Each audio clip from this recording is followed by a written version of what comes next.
नमस्कार। देखिए, last class में हम लोगों ने यहाँ छोड़ा था, इसको क्लास को यहाँ पर छोड़ दिया था। Electrolysis of aqueous NaCl using mercury electrode पे छोड़ दिया था। अब आगे बढ़ते हैं इसमें और नया इलेक्ट्रोड लेते हैं। तो इसको ऐसे ही यहाँ पे एक्वस यूजिंग Ag इलेक्ट्रोड कर देते हैं, सिल्वर इलेक्ट्रोड, Ag इलेक्ट्रोड। अब Ag इलेक्ट्रोड कर दिया, इसको नंबर 4 बना देते हैं। Ag इलेक्ट्रोड और नंबर क्या कर दिया, 4 कर दिया। ठीक है, तो अब हमारा आपको वो पॉइंट याद करना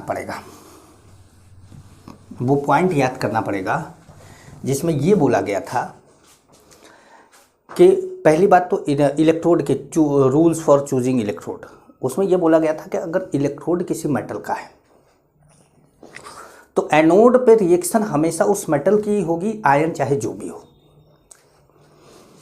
तो यहाँ पर अब एक्वस NaCl, अब यहाँ पर जो है टोटल जो है वो एक्वस NaCl के साथ सिल्वर इलेक्ट्रोड है, तो Ag भी आ गया। तो यहाँ पर आ गया Ag भी। ठीक है, तो अब देखिए कौन इलेक्ट्रॉन का लॉस करेगा, इलेक्ट्रॉन का लॉस कौन करेगा, Ag। इलेक्ट्रॉन का लॉस कौन करेगा, Ag। जबकि मैंने आपको बोला था कि नेगेटिव और न्यूट्रल में नेगेटिव करेगा, लेकिन नियमतः ऊपर वाले इलेक्ट्रोड वाले जो रूल है उसको आप उसको देखेंगे। और यहाँ पर आइए, देखिए जो ऊपर होता है वो इलेक्ट्रॉन का लॉस करता है। तो OHCl Ag कौन ऊपर है, Ag। तो Ag इलेक्ट्रॉन का लॉस करेगा।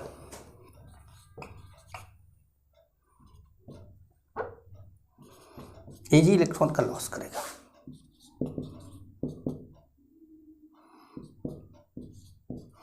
ऐसे, ठीक है। अच्छा, कैथोड पर क्या है,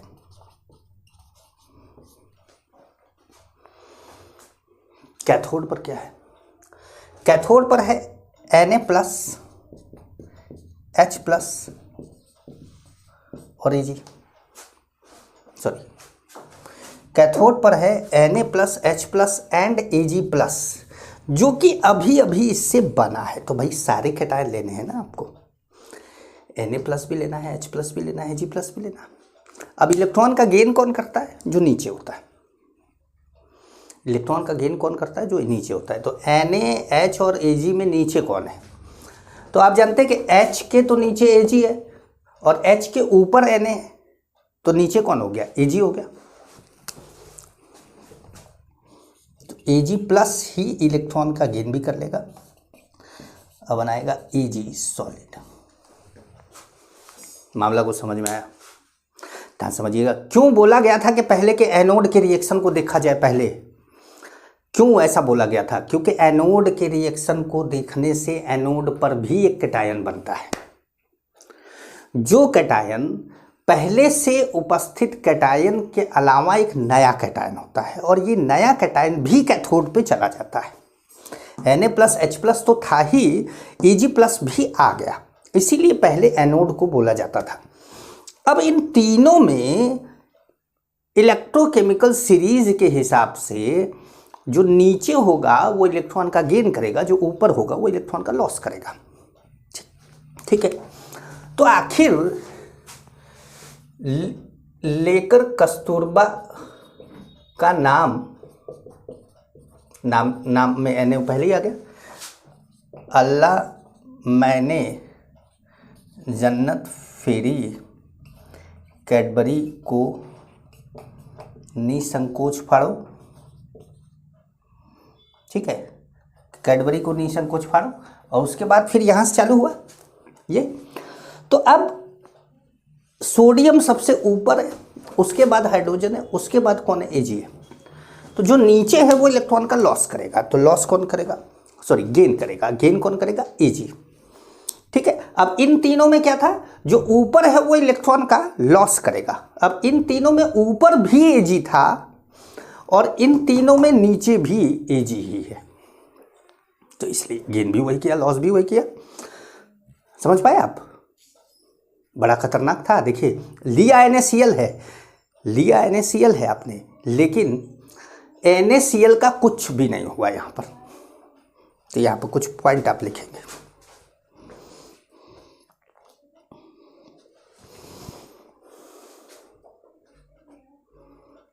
एक पॉइंट लिख लेंगे, या पहले तो पॉइंट यही लिख लीजिएगा कि if anode is form by any active metal, if anode is formed by any active metal electrode लिखिएगा, anode is formed by any active metal electrode, then it will always oxidize, तो वो हमेशा ही oxidise होगा। मतलब silver था तो silver ही oxidise होगा, नियम से भी हो रहा था और वैसे भी आपको आंख मूंद के सिल्वर को कर देना है, ठीक है। अब ये क्या हुआ, इसको क्या बोलते हैं, इसको बोलते हैं इलेक्ट्रो रिफाइनिंग। मतलब कि इम्प्योर सिल्वर का कोई रॉड हो उसको एनोड बना दो और प्योर सिल्वर की स्ट्रिप ले लो कैथोड पे, और इम्प्योर सिल्वर से सिल्वर निकल के प्योर वाले पे चिपकता जाएगा, और आपको जो सिल्वर स्ट्रिप है उसको जब आप निकालेंगे तो आपको प्योर सिल्वर मिलेगा। इसको इलेक्ट्रो रिफाइनिंग बोला जाता है। तो एक पॉइंट लिख लीजिएगा, इलेक्ट्रो रिफाइनिंग, छोटी सी हेडिंग डाल के, refining of electro refining heading डालिएगा, लिखिएगा refining of any metal with the help of electrolysis. Refining of any metal with the help of electrolysis is known as electro refining, ठीक है। Bracket में लिखेगा NCERT metallurgy, ये metallurgy का topic है, NCERT metallurgy का टॉपिक है, NCERT metallurgy, ठीक है। तो अब यहाँ क्या हुआ कि यहाँ पर एनोड पर आपने एक तरीके से देखा गया, तो एनोड पर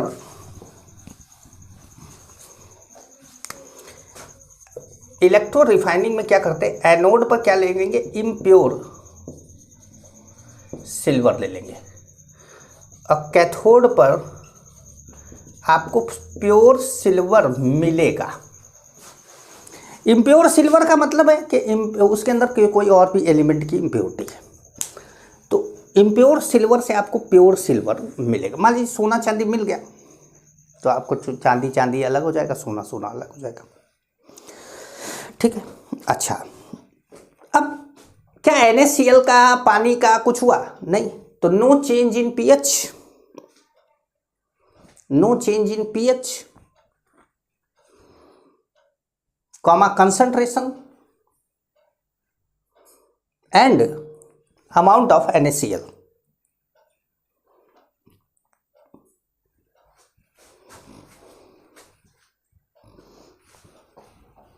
no change in pH, concentration, क्योंकि पानी भी तो नहीं जा रहा है ना, NaCl कम हो रहा है ना पानी कम हो रहा है, तो NaCl कम नहीं हो रहा, पानी कम नहीं हो रहा, तो NaCl कम नहीं हो रहा है तो अमाउंट ऑफ NaCl कम नहीं हो रहा। लेकिन अगर पानी कम होने लगे तो कंसंट्रेशन बढ़ जाएगा, तो यहाँ बोला जा रहा है कि no change in pH, concentration and amount of NaCl, कुछ नहीं हो रहा। ये इलेक्ट्रो रिफाइनिंग हुआ, प्रोसेस क्या हो गया, इलेक्ट्रो रिफाइनिंग। चलिए और एक एग्जाम्पल दे, मुझे एक ब्लू वाला मार्कर फेंक देना तो इधर, तो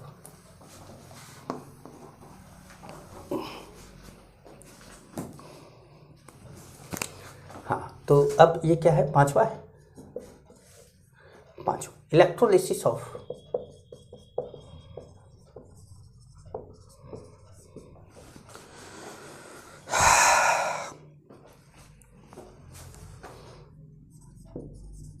aqueous CuSO4 solution. Aqueous CuSO4 solution, लेकिन कोई इलेक्ट्रोड का नाम नहीं लिया गया, किसी इलेक्ट्रोड का नाम नहीं लिया गया। जब इलेक्ट्रोड का नाम नहीं लिया गया तो इसका मतलब ये क्या है, प्लैटिनम इलेक्ट्रोड है। इलेक्ट्रोड का नाम नहीं लिया गया तो इसका मतलब क्या है, प्लैटिनम इलेक्ट्रोड है। तो चलिए एक्वस CuSO4 को पहले समझा गया है। एक्वस CuSO4 में क्या है, CO2 प्लस है, SO4 2 माइनस है, H प्लस है, OH माइनस है, इतनी चीज़ें हैं इसके पास, ठीक है। एनोड पर क्या होगा, ऑक्सीडेशन। एनोड पर क्या आएगा, एनायन आएगा। अगर एक्टिव मेटल का मेटल होता तो वो भी आ जाता, ठीक है। एनोड पर आएगा एनायन। एनायन कौन है हमारे पास, OH माइनस है और SO4 2 माइनस है, ठीक है। इन दोनों में से कोई एक इलेक्ट्रॉन का लॉस करेगा, जो इलेक्ट्रोकेमिकल सीरीज में ऊपर होगा वो लॉस करेगा। हमेशा ध्यान रखिए, जो इस सीरीज में ऊपर होगा, मैं बार बार बोलता जा रहा हूँ, इसको कहीं लिख लो, याद कर लो, जो ऊपर होगा वो लॉस करेगा, जो नीचे होगा वो गेन करेगा। तो जो ऊपर होगा वो लॉस करेगा। आइए देखा जाए, SO4 2 minus and OH minus.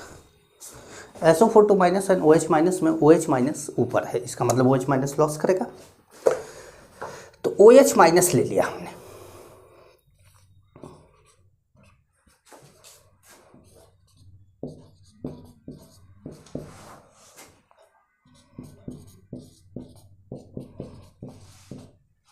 ठीक है, कोई दिक्कत? चलिए कैथोड पर आइए। कैथोड पे कौन है हमारे पास?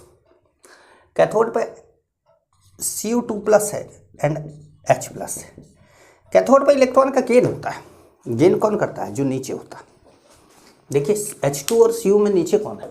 Cu नीचे, मतलब इलेक्ट्रॉन का गेन Cu करेगा। तो Cu2 प्लस प्लस 2 इलेक्ट्रॉन, मतलब क्या हो गया? Cu solid. तो आपने किसको नहीं छेड़ा? देखिए आप इसको ले गए, इसको ले गए, आप किसको नहीं ले गए? H प्लस को नहीं ले गए, SO4 2 माइनस को नहीं ले गए।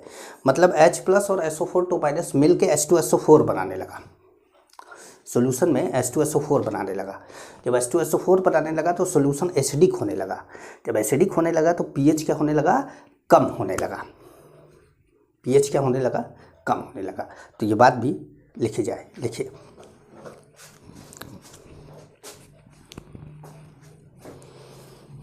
ये लिख के लिखिएगा।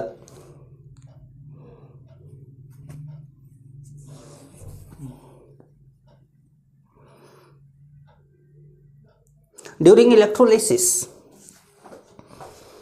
H2SO4 formed in the solution। H2SO4 form होता है सोल्यूशन में। आपको बोले कि एनोड पे क्या रिलीज हुआ, तो आप क्या बोलेंगे? O2। कैथोड पर उड़ा नहीं है, कैथोड पर सल्फर, ऐसे नीचे बैठ गया। कैथोड पे सल्फर और एनोड पे क्या आया? ऑक्सीजन रिलीज हुआ। तो during electrolysis H2SO form in the solution due to which pH of solution decreases. ठीक है, पुल स्टॉप, आगे लिखेगा। At anode O2 gas will release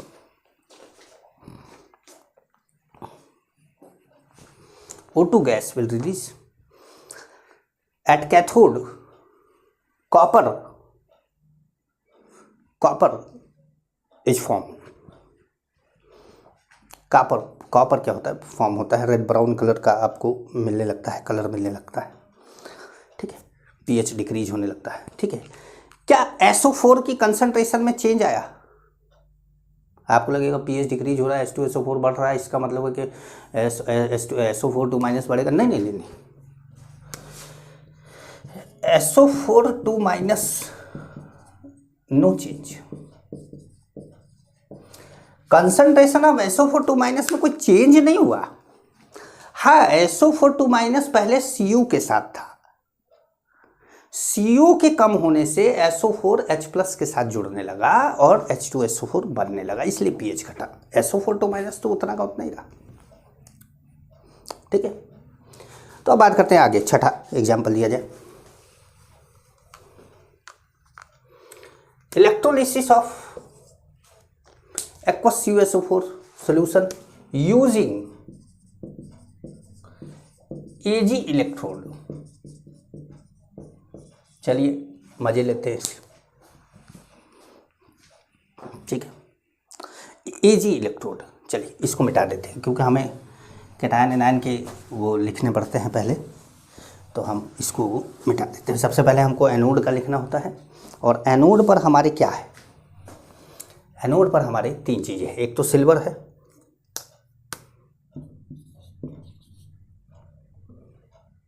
तीन चीज़ें। हमने बोला कि अगर आपको एक्टिव मेटल मिल जाता है तो आप उसी की ऑक्सीडेशन कराएंगे। थोड़ी देर पहले बात हुई थी सिल्वर इलेक्ट्रोड में, तो इसका मतलब है इन तीनों में सिल्वर का कराएंगे। मतलब सिल्वर इलेक्ट्रॉन का लॉस करेगा। वैसे भी इलेक्ट्रॉन का लॉस वो करता है जो इलेक्ट्रोकेमिकल सीरीज में ऊपर होता है, और SO4 माइनस OH माइनस और Ag में ऊपर Ag ही है, तो इलेक्ट्रॉन का लॉस Ag करेगा। तो चलो इलेक्ट्रॉन का लॉस Ag ने कर दिया।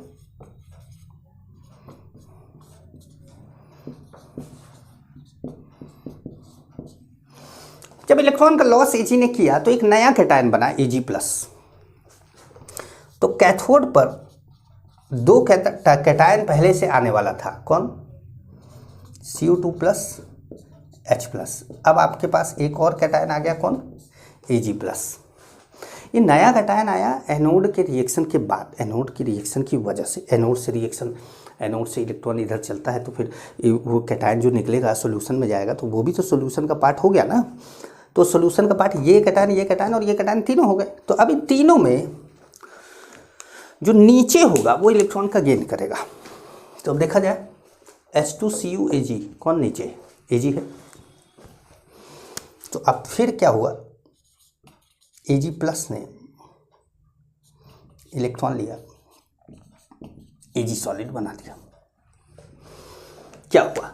CuSO4 का कोई फर्क पड़ा? नहीं। पानी पे कोई फर्क पड़ा? नहीं। pH पे कोई फर्क पड़ा? नहीं। केवल क्या हुआ, ये इलेक्ट्रो रिफाइनिंग, इम्प्योर सिल्वर से प्योर सिल्वर आपने बना दिया। तो लिखेगा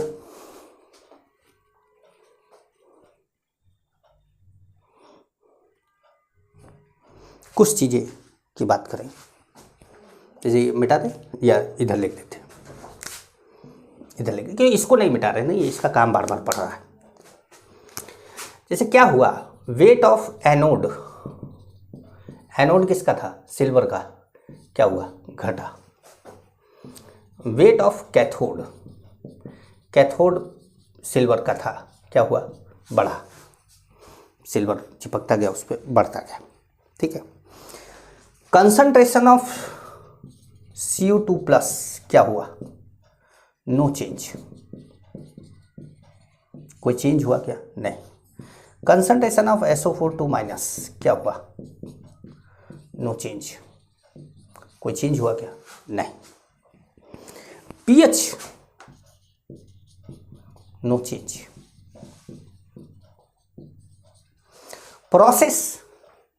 प्रोसेस लिख के डैश करिएगा और लिखे क्या? Electro refining.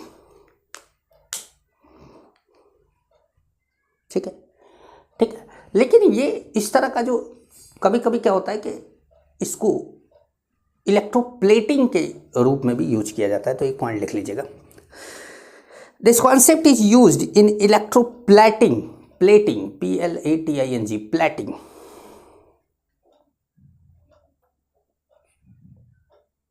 ठीक है, इलेक्ट्रोप्लेटिंग इसको क्या बोलते हैं कि चांदी की परत चढ़ाना। मान लीजिए कि कॉपर पे, तांबे पे, आप तांबे का बर्तन है आपका, उसको चांदी का आप दिखाना चाहते हैं तो चांदी का वो चढ़ा देना।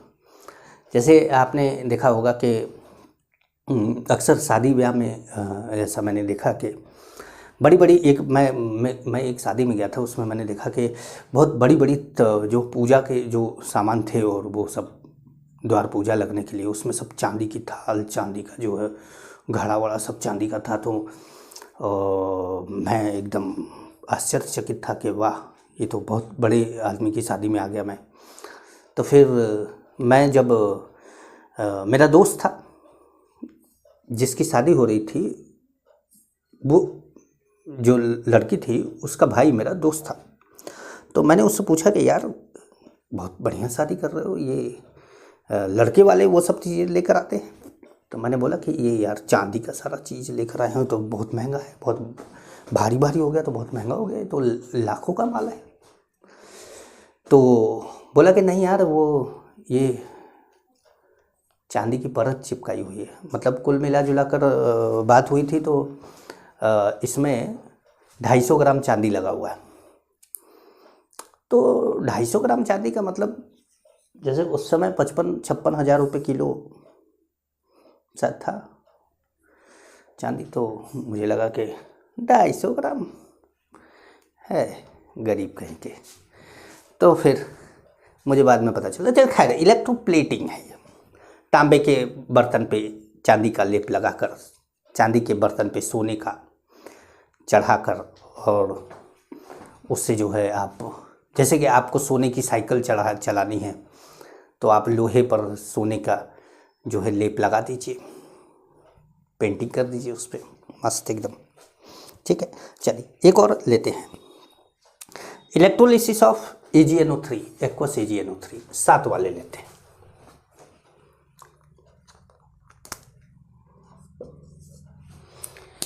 Aqueous AgNO3 solution, AgNO3 solution.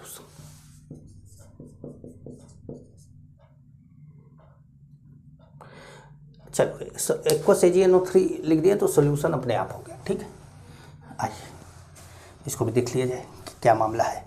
7वें तक तो पहुंच के बहुत ठीक ठाक एग्जाम्पल दे रहे हैं आप लोगों को आज। इससे मुझे लगता है कि आपको इलेक्ट्रोलिसिस तो आ ही जाएगा। तो जैसे कि याद करते हैं ना बच्चे के, इसका इलेक्ट्रोलिसिस होगा तो क्या होगा, उसका इलेक्ट्रोलिसिस होगा वो तो क्या होगा। तो मैंने उसी कॉन्सेप्ट को पूरा एकदम समझा दिया है कि लो समझ लो और याद कर लो इसको, समझाया कि कैसे होता है ये इलेक्ट्रोलिसिस ऑफ एक्वस AgNO3। अब हमारे पास AgNO3 है, एक्वस AgNO3 मतलब कैटायन एनायन के रूप में हमारे पास Ag plus NO3 minus H plus OH minus है। ठीक, एनोड पर हम लेकर आए एनायन, क्योंकि कोई इलेक्ट्रोड नहीं दिया है तो हमने प्लेटिनम इलेक्ट्रोड मान लिया। तो प्लेटिनम इलेक्ट्रोड जब मान लिया तो प्लेटिनम को तो हम लेते नहीं हैं, तो हमने एनोड पर हम लेकर आए किसको, NO3 माइनस को और OH माइनस को। अब इन दोनों में जो ऊपर है वो इलेक्ट्रॉन का लॉस करेगा, OH माइनस ऊपर है, देख लीजिए OH माइनस ऊपर है, तो OH माइनस आपने ले लिया और H2O बनाया, हाफ O2 बनाया और 2 इलेक्ट्रॉन रिलीज कर दिया।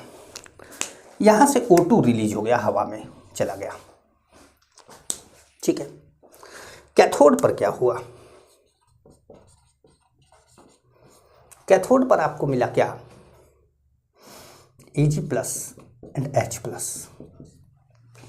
अब Ag प्लस और H प्लस में जो नीचे है वो इलेक्ट्रॉन गेन करेगा, देख लीजिए Ag और H में नीचे कौन है, Ag, तो आपने Ag प्लस को इलेक्ट्रॉन दिया,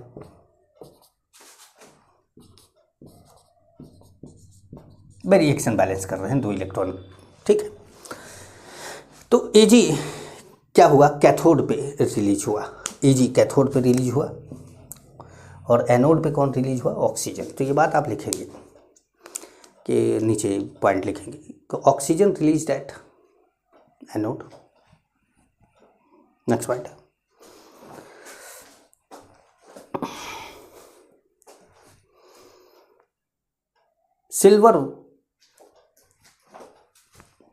silver metal form at cathode.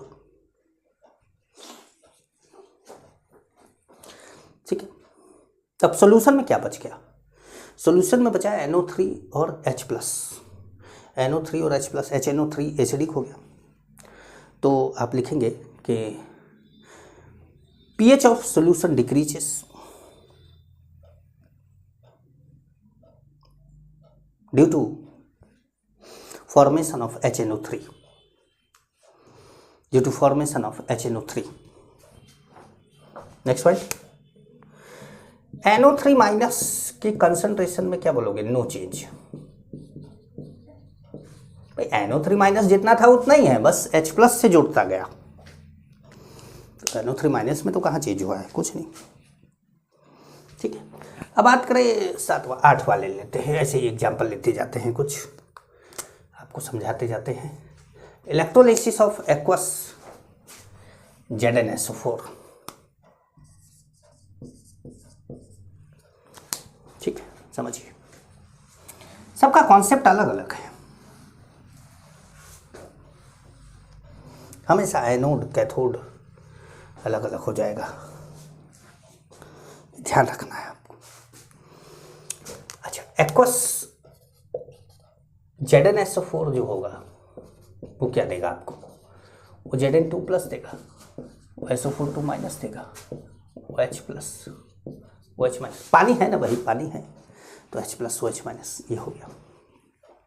अभी तक आपको सब कॉन्सेप्ट से ही समझाया, केवल एक चीज़ एक जगह पे आपको रटने को बोला, जहाँ पे मैंने बोला था सोडियम अमलगम बनने को, वहाँ बोल दिया था कि H ना हो के सोडियम नियम के विरुद्ध चल रहा था, ठीक है, नियम के विरुद्ध चल रहा था।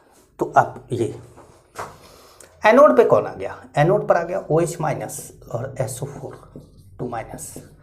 इन दोनों में जो इलेक्ट्रॉन का लॉस वो करेगा जो इलेक्ट्रोकेमिकल सीरीज में क्या होगा, ऊपर होगा, तो OH ऊपर है, तो 2OH minus H2O half O2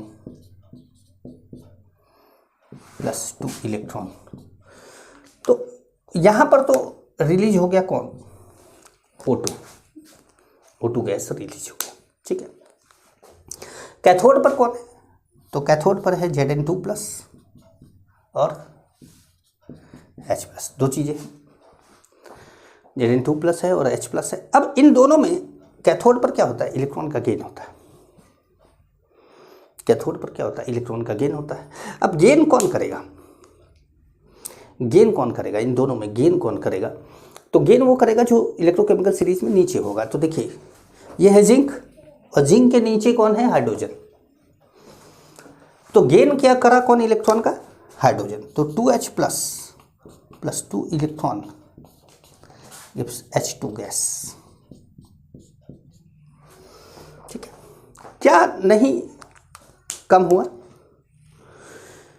Zn2 plus और SO4 2 माइनस में कोई फर्क नहीं पड़ा, मतलब pH भी कोई फर्क नहीं पड़ा। जबकि पिछले वाले में जब आप AgNO3 ले रहे थे तो यहाँ Ag रिलीज हो रहा था, और जब आप ZnSO4 ले रहे हैं तो यहाँ H2 रिलीज हो रहा है, क्योंकि कॉन्सेप्ट से चल रहा है, आप कॉन्सेप्ट से, ठीक है। तो आप ये बात लिख लेंगे एक पॉइंट करके, anode O2 release at anode, H2 release at cathode, H2 release at cathode. Next point, no change in amount of ZnSO4 या Zn2 plus and SO, हाँ ZnSO4 लिख दो, no change in amount of ZnSO4,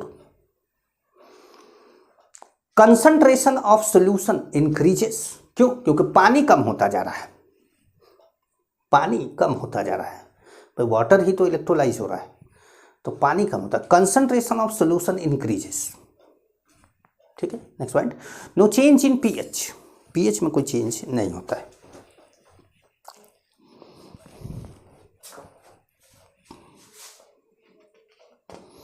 ठीक है।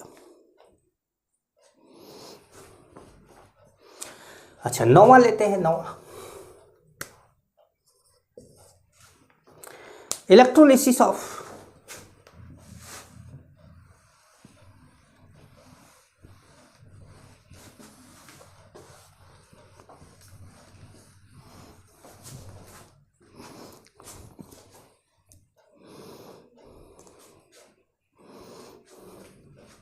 Electrolysis of dilute H2SO4 solution, ठीक है। कुछ लिया नहीं है तो इसका मतलब प्लेटिनम इलेक्ट्रोड है,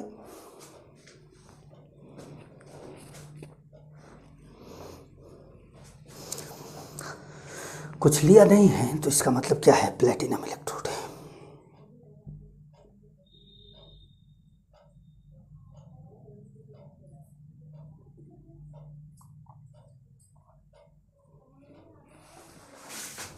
ठीक है। जब डाइल्यूट H2SO4 लेते हैं तो इसको बोलते हैं electrolysis of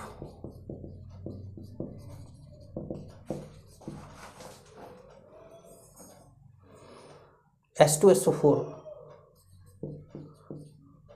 solution using low charge density।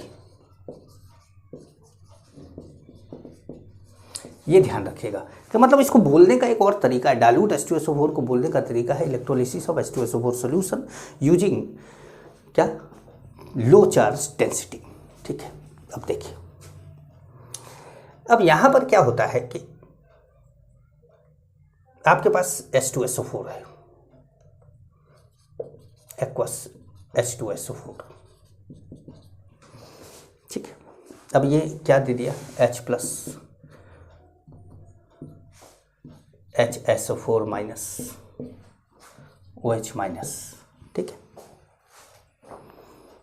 HSO4 minus OH minus. अब हमारे पास जो एनोड है, एनोड पर दो चीज़ें हैं आपके पास, HSO4 minus and OH minus. तो HSO4 minus and OH minus में, इन दोनों में जो ऊपर होगा वो इलेक्ट्रॉन का लॉस करेगा, जो ऊपर होगा वो इलेक्ट्रॉन का क्या करेगा, लॉस करेगा। तो अब ऊपर यहाँ पर HSO4 माइनस तो नहीं दिया है, लेकिन SO42 माइनस से आप काम चला लेंगे। OH माइनस ऊपर है, SO42 माइनस नीचे है, ठीक है। तो इसी से आप काम चला लेंगे, क्योंकि अब सारे आयन को इलेक्ट्रोकेमिकल सीरीज में डाल के याद करना मेरे लिए भी मुश्किल काम है। तो हमने OH माइनस ले लिया, H2O। अब तो ये रिएक्शन आपको याद हो गई होगी,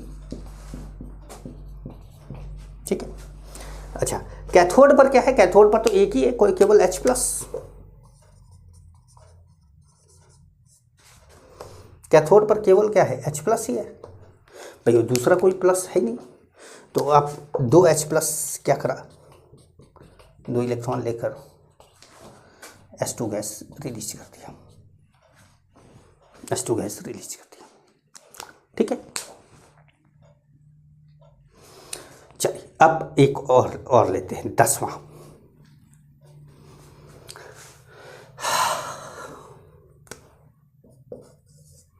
electrolysis of concentrated H2SO4 solution. अब यहां पर लेना है electrolysis of H2SO4 solution using high charge density, using high charge density. तो aqueous H2SO4 high charge density का मतलब कंसंट्रेटेड H2SO4 है। तो इस सिचुएशन में अगर देखा जाए, इस सिचुएशन में क्या है, कंसंट्रेशन ऑफ HSO4 माइनस जो होगा वो बहुत हाई होगा, किससे, OH माइनस से। क्योंकि जब H2SO4 कंसंट्रेटेड कंडीशन मिली आपने, तो उस सिचुएशन में HSO4 माइनस ज़्यादा होगा, और OH माइनस तो कहाँ से मिलेगा, वाटर के टूटने से। और वाटर तो बहुत कम इलेक्ट्रोलाइज होता है, मतलब बहुत कम टूटता है भाई।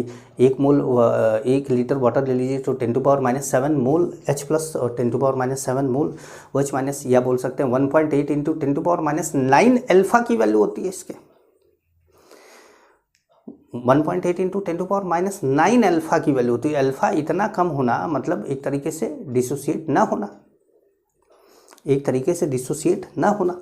तो अब यहाँ पर जब एनोड की बात करते हैं, तो एनोड पर अब हम दो नहीं लाते। अब देखिए एक चीज़ यहाँ पर भी आपको ये याद करना है। अब जैसे मान लीजिए कि आपको ये बात समझ में नहीं आ रही कि नहीं सर आप OH माइनस HSO4 माइनस दोनों क्यों नहीं ले रहे, तो हम फिर ये बोलेंगे कि आप यहाँ पर याद कर लीजिए कि HSO4 माइनस ही केवल यहाँ पर ले लेते हैं। तो HSO4 माइनस जो है वो बनाता है H2S2O8 प्लस 2 इलेक्ट्रॉन, ठीक है। ये जो H2S2O8 है ये वाटर से रिएक्ट करके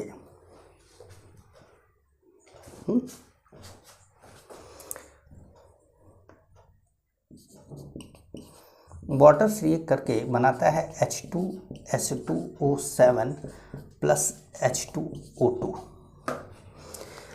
मतलब this is the product of anode. तो अगर आपको कोई बोले कि एनोड पे क्या रिलीज हो रहा है, तो आप बोलेंगे H2O2। और ये जो H2S2O7 है, ये एक मॉलिक्यूल और वाटर से रिएक्ट करके क्या बना लेता है, H2SO4। दो मॉलिक्यूल H2SO4 बना लेता है। मतलब एनोड पर अगर आपसे कोई बोले कि क्या रिलीज हो रहा है, तो आप क्या बोलेंगे, H2O2। अच्छा, कैथोड पर तो कैथोड पर तो केवल H+ है ही, तो 2H+ 2 इलेक्ट्रॉन लेकर H2 गैस रिलीज कर देगा। ठीक है, तो ये बात ध्यान रखिएगा कि अगर आपको कभी हाई चार्ज डेंसिटी दे या कंसंट्रेटेड H2SO4 बोले, दोनों ही केस में आप क्या बोलेंगे? H2O2। दोनों ही केस में आप क्या बोलेंगे? H2O2। समझ में? ध्यान रखना है।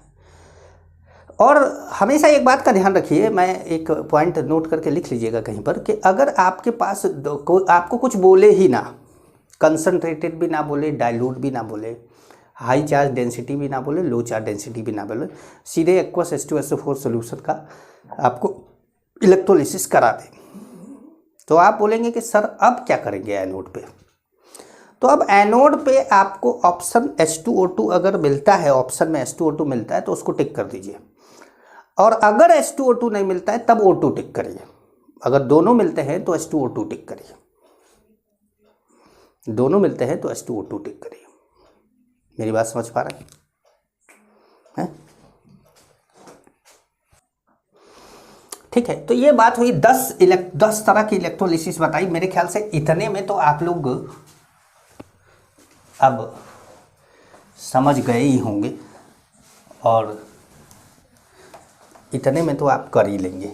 मतलब अब तो आपके सामने कुछ आएगा तो आप कर लेंगे। 2 जगह आपको याद रखना है, एक ये लास्ट वाला आपको याद रखना है, नियम के विरुद्ध काम हो रहा है, और एक वो वाला याद रखना है आपको, एमलगम वाला, सोडियम एमलगम वाला, वो भी नियम के विरुद्ध काम हो रहा है। बाकी सब में सब नियम से काम हो रहा है, तो ये ध्यान, वो तो इस चीज़ को याद रखिएगा, बाकी सबका कॉन्सेप्ट से काम चल रहा है।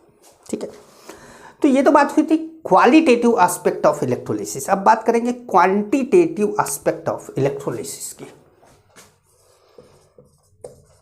Quantitative aspect of electrolysis, Faraday का लॉ इसी में पढ़ना है आपको, क्वांटिटेटिव एस्पेक्ट ऑफ इलेक्ट्रोलिसिस। ठीक है, तो सबसे पहले यहां पर अब हमको पढ़ना है फैराडे लॉ।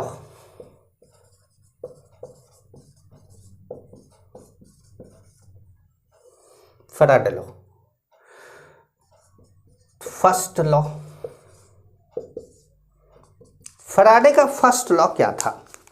वो फैराडे ने 2 लॉ दिए थे।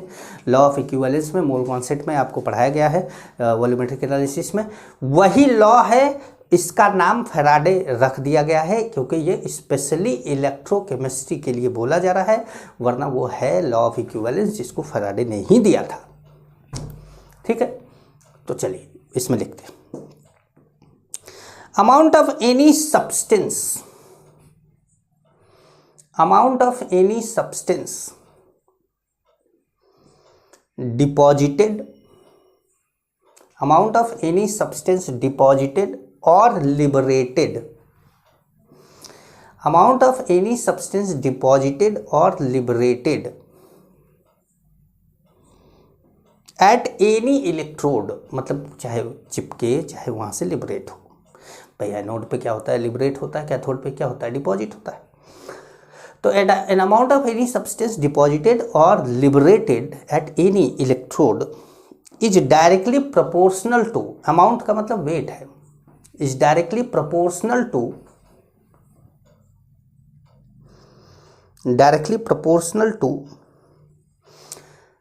the quantity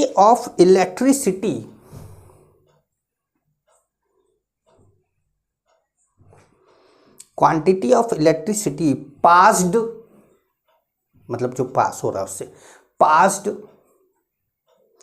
through the electrolytic solution, passed through the electrolytic solution।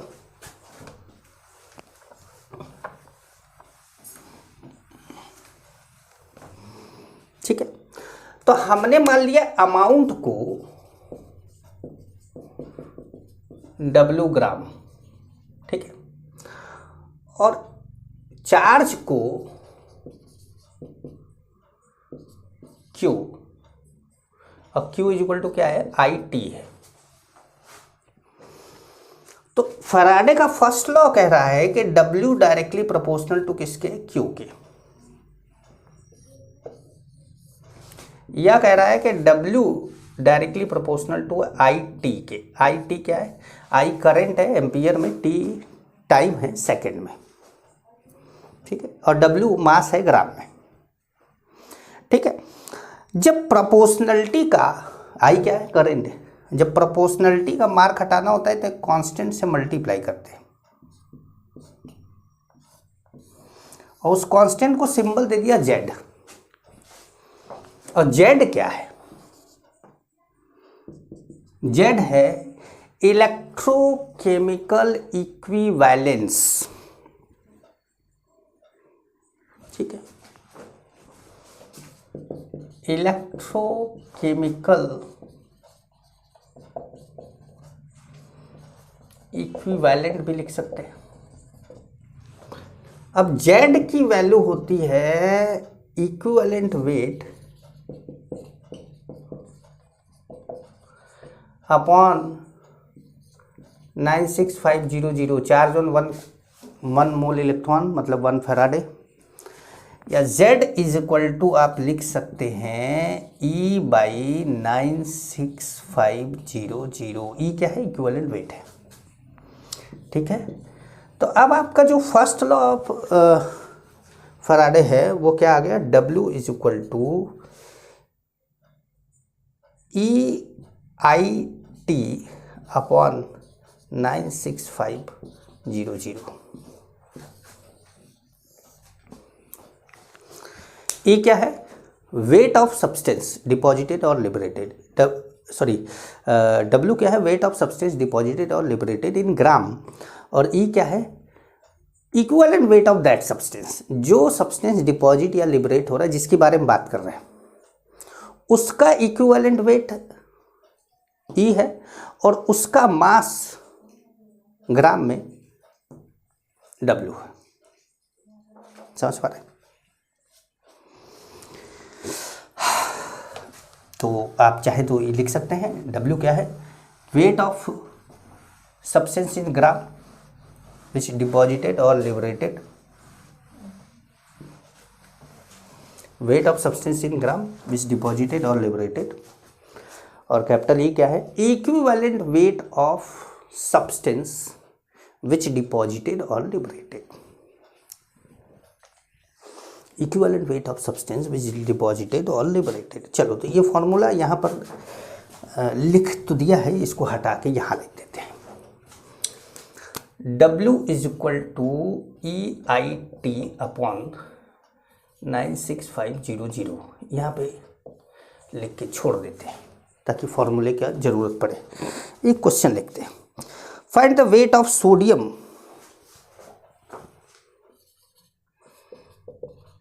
find the weight of sodium deposited at cathode,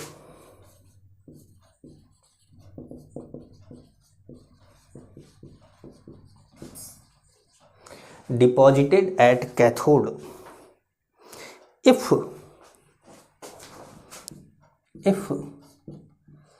9.65 ampere 9.65 ampere current will passing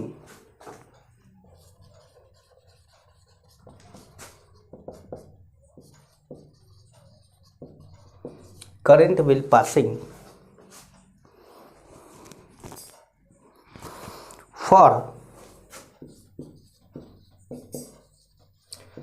1000 seconds through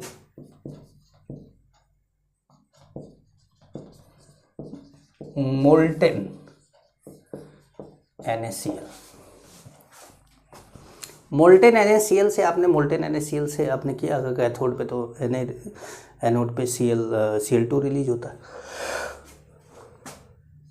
आपने सॉल्यूशन लिखने के लिए उठा लिया भैया हथियार। फार्मूला आपका है W is equal to EIT upon 96500।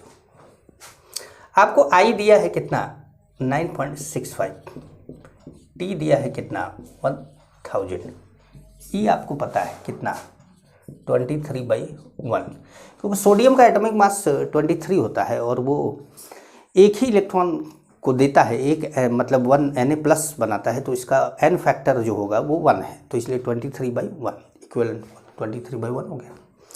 अब इसको क्या करना है, हमको लिख देना है W इज इक्वल टू क्या है, W इज इक्वल टू है 23 इंटू 9.65 इंटू 1000 अपॉन 96500। ठीक है, तो अगर हम इसको मल्टीप्लाई कर दें तो ये 000 मतलब ये आ गया 10। ठीक है, और ये आ गया 2.3 ग्राम, 2.3 ग्राम। समझ पा रहे हैं? ये क्वेश्चन और कराया आपको, चलिए एक और कर लेते हैं।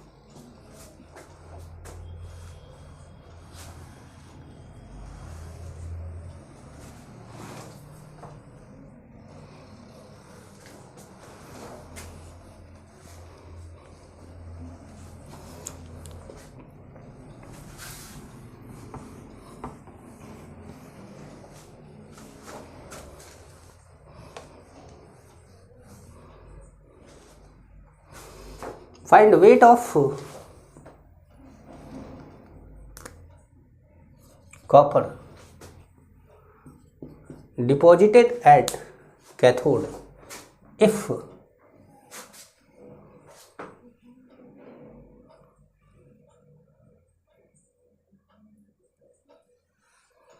if 19.30 ampere current passed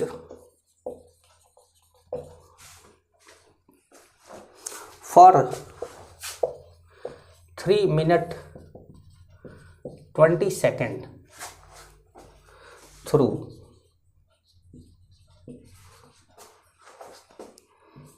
aqueous CuSO4 solution, aqueous CuSO4 solution। ठीक है,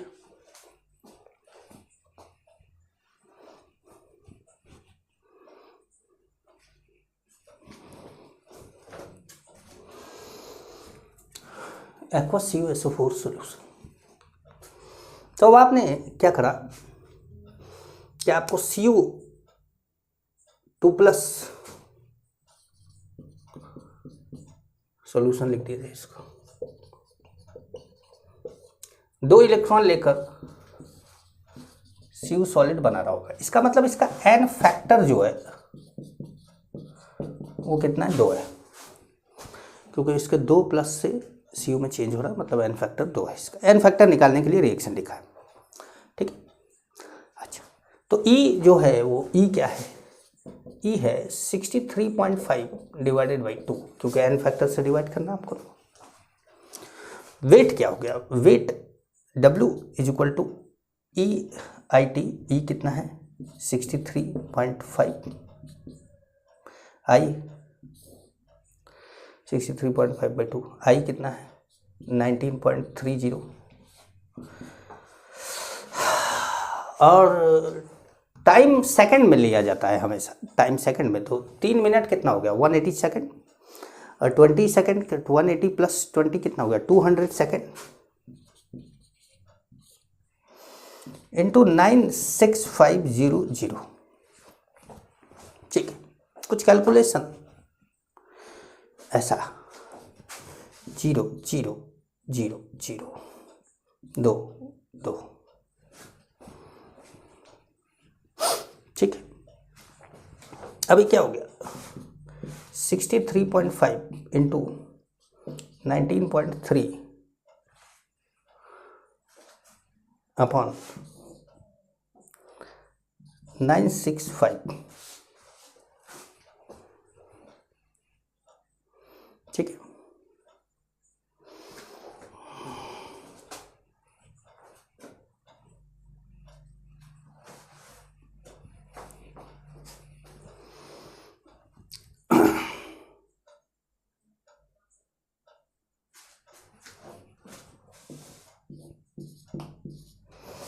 50 पे कैंसिल करेंगे तो 50 आ जाएगा।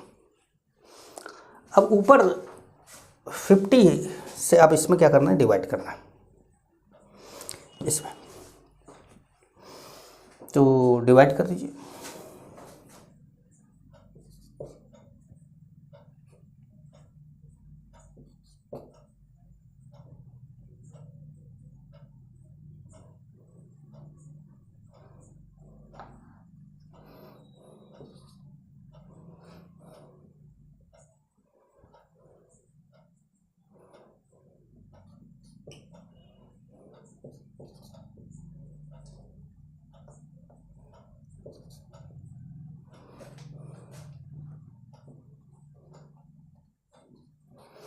One 1.27 gram,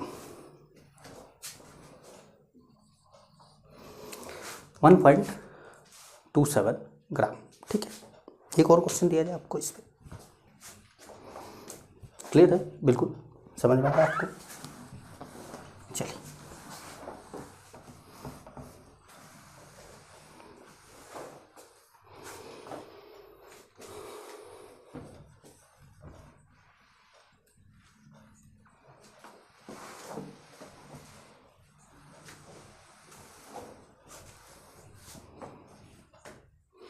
find weight of substance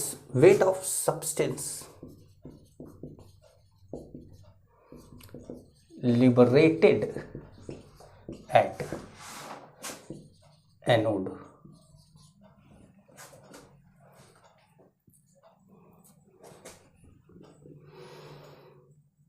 If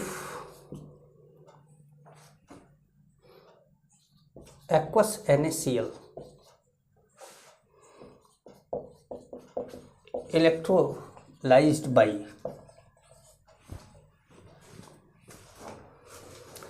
(9.65 ampere current for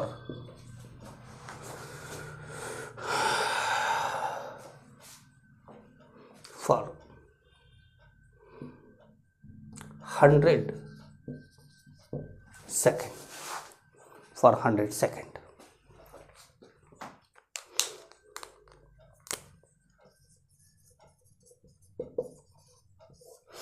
समस्या ये है कि यहाँ पर कुछ बोला ही नहीं गया कि किसको लिबरेट कराना है। यहाँ पर तो एक्वस NaCl के से इलेक्ट्रोलाइज करवा दिया गया और आपको बोला ही नहीं कि किसको लिबरेट करवाना है। तो आपके पास यार दो क्वेश्चन है, मतलब खतरनाक है क्वेश्चन है ये क्वेश्चन। अभी आप पढ़ रहे थे ना, अभी मेरे से आप टॉपिक पढ़ रहे थे, आपको ये आसान लग सकता है, लेकिन अगर यही क्वेश्चन किसी बच्चे के सामने रख दिया जाए अभी, जो इलेक्ट्रोकेमिस्ट्री भले पढ़ा हुआ हो, और उसके सामने, क्योंकि वो सारी चीज़ों को याद करके बैठा हुआ है, उसको एक सीट मिली है, उसने पर सब चीज़ें याद करके रखी। मैंने एलन का सीट देखा था, उसमें सारी चीज़ें याद करके बच्चे रखे हुए थे। तो वो जो है, इस तरह का जो बच्चा है वो बिल्कुल वो कंफ्यूज हो जाएगा। शायद कर ले, ऐसा नहीं कि कर ही नहीं पाएगा, क्योंकि अगर आप देखें तो अच्छे खासे जो टॉपर हैं वो इन्हीं कोचिंगों से निकलते हैं, तो करने वाले तो बच्चे होते ही होंगे। तो लिबरेटेड एट एनोड, अब एनोड पे क्या लिबरेट हो रहा है? एक्वस NaCl है आपके पास, एक्वस NaCl है। तो याद होगा आप लोगों को कि चलो एनोड पे बता देते पहले। एनोड पे कौन है? Cl माइनस है, OH माइनस है, यही ना है। अब Cl OH माइनस में दोनों में ऊपर कौन होगा? Cl माइनस, दोनों में ऊपर और Cl माइनस है, तो Cl माइनस आपने लिया, Cl2 बना दिया और इलेक्ट्रॉन बना दिया। ठीक है, Cl2 बना दिया, इलेक्ट्रॉन बना दिया। ठीक है, इसका मतलब Cl2 रिलीज हो रहा है, Cl2 रिलीज हो रहा है। तो आपको ये पता चल गया कि इक्विवेलेंट वेट किसका लेना है। भाई एनोड पे की बात हो रही थी, इसलिए एनोड का केवल रिएक्शन लिखा है। इक्विवेलेंट वेट किसका लेना है? क्लोरीन का। वो कितना होता है? 35.5। तो W इज इक्वल टू क्या हो गया? 35.5 इंटू आई की वैल्यू कितनी है?